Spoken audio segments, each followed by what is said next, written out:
بيتخانقوا جماعة بيتخانقوا أيوة. ويا فلان ويا محمد، مين دول؟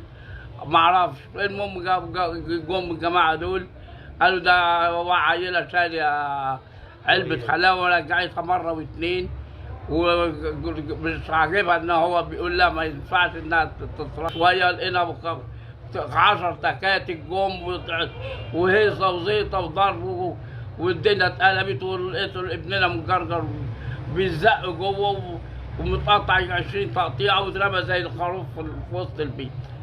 دمه سايح قدام امه قدامي وقدام اخواتنا، مش قادرين نعمل حاجه. الناس اتلمت وزاطت وبتاع، فقمنا سلكناها، قالوا له اقفل، اتعافوا عليه، اقفل اقفل اقفل. قلت له اقفل يا محمد، هو اصرار للشر، قفل وطلع.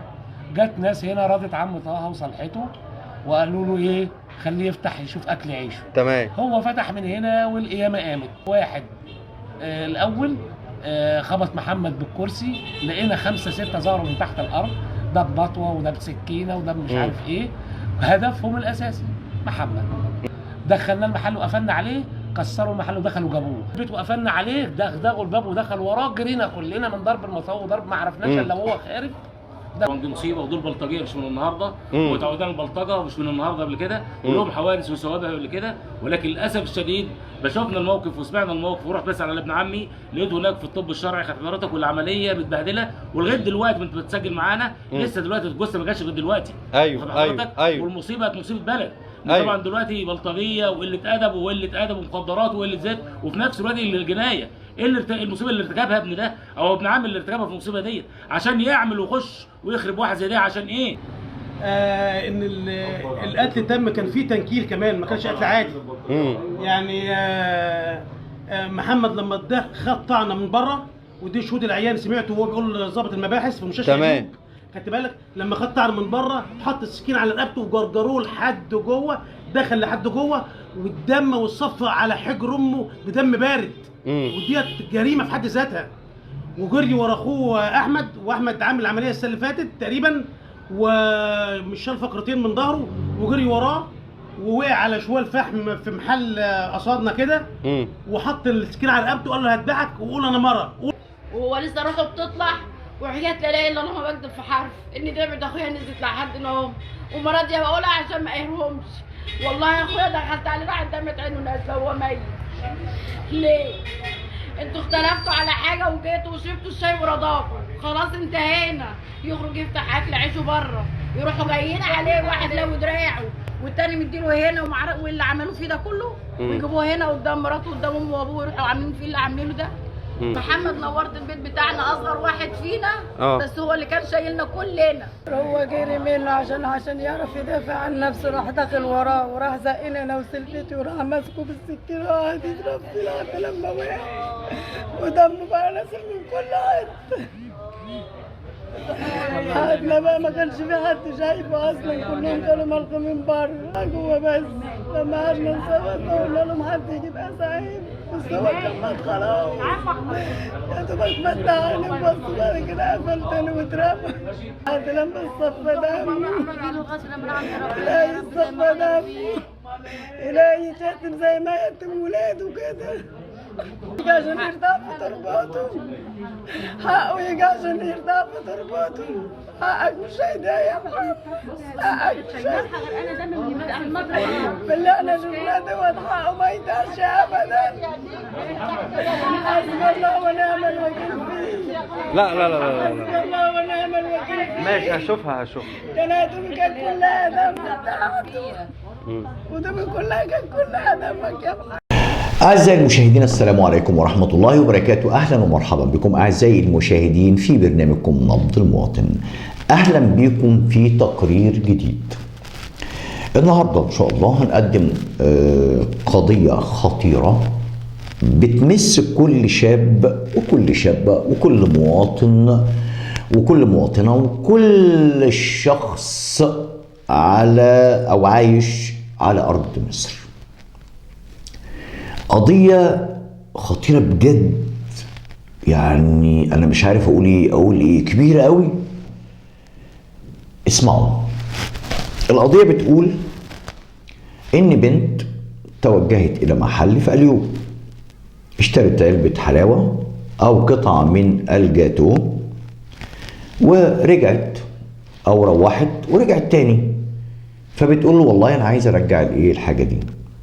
فصاحب المحل ما تعرفش كان له رؤية، مثلا وقعت، حصل حاجة اتفتحت، ايا كان الله اعلم. المهم قال لها مش هينفع الايه انك ترجعي الحاجة. تمام.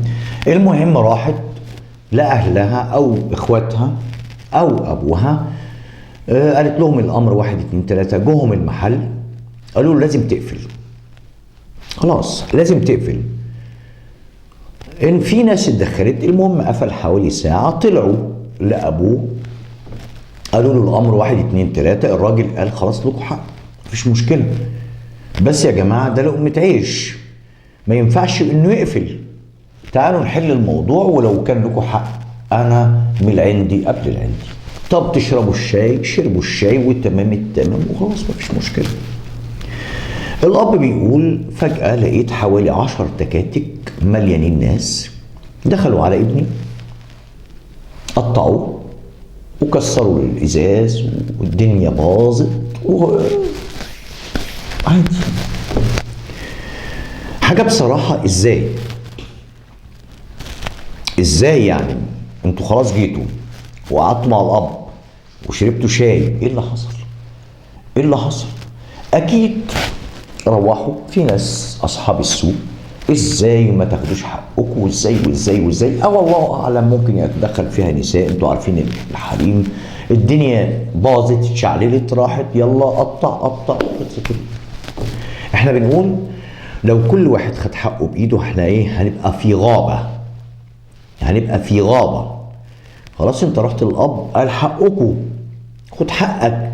في ناس اعمل قعدة عرب لو في غلط، لو الحلواني ده اهان البنت مش حقكم. انما ان نطلع ونجيب ونقطع قدام الاب والام. تخيلوا يا جماعة لما الاقي ابني كده حاصل له 1 2 3، صعب قوي صعب. يعني ممكن ايه؟ جعلوني مجرما. انا لو اب ولاقي ابني، طب ما هي مشكله، ممكن اجيب حاجه، لو معايا مثلا سلاح، لو معايا حاجه ده ابني وبيتقطع قدامي. ده كويس ان الراجل ما اتكلمش. يعني شوف انا بقول ايه، كويس. تخيلوا بقى، انا عارف ان ممكن يقعد يقول انت بتقول ايه، ده ابني بيتقطع قدامي، بيتقطع. انتوا معايا؟ فيعني الراجل سلم امره لربنا سبحانه وتعالى، وبيقول ده 10. يعني الكتره بتغلب الشجاعه كمان، يعني الكتره بتغلب الشجاعه.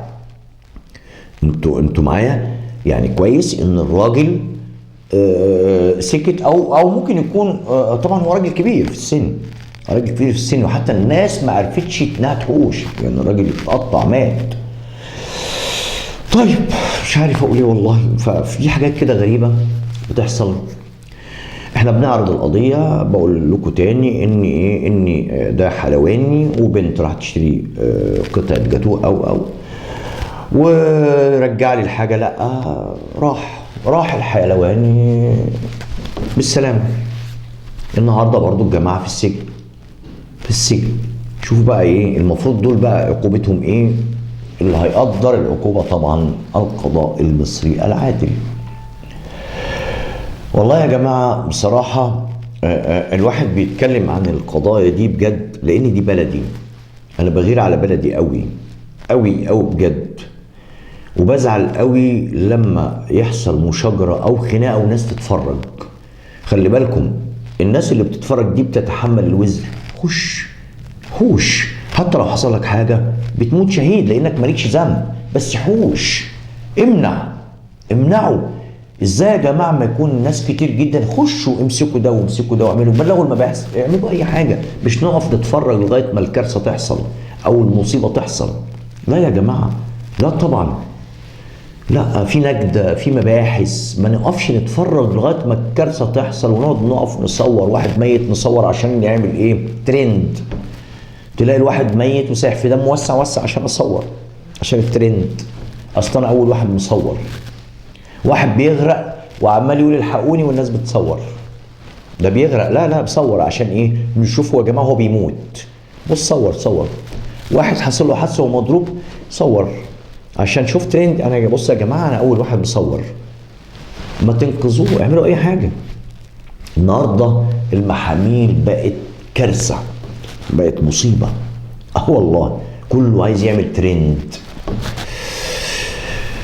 اعزائي المشاهدين، في النهايه بشكركم، والى اللقاء في حلقه قادمه وتقرير اخر، والسلام عليكم ورحمه الله وبركاته.